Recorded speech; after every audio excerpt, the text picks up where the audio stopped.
So I get asked all the time, hey, do I have to drain my radiator all the way if I'm replacing the thermostat in my vehicle? So we got a lot of radiator-related thermostat replacement auto repair videos on the channel here, and in the comments I always have people ask this question, hey, I'm replacing my thermostat, do I have to drain down the radiator all the way?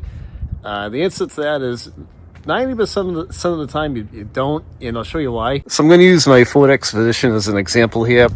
So if you're doing like just the thermostat, here is the upper radiator hose, and if you follow it, it goes over to the thermostat, and it's over here, and the thermostat housing is right there. So to replace the thermostat in this truck, usually we'd let a little bit of antifreeze out, and you just basically got to drop it below the level of the opening for this hose. So if you have like a Honda or like a Kia or something like that, it's kind of the same thing.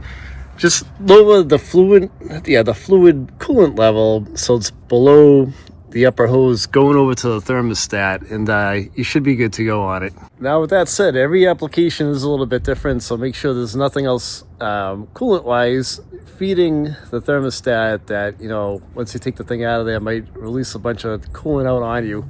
But if you guys got any comments, or if you're working on a vehicle and you had to drain it down all the way, drop a comment, let us know, and take it easy. Hope you liked the video. Thumbs up it if you did. Take it easy, guys.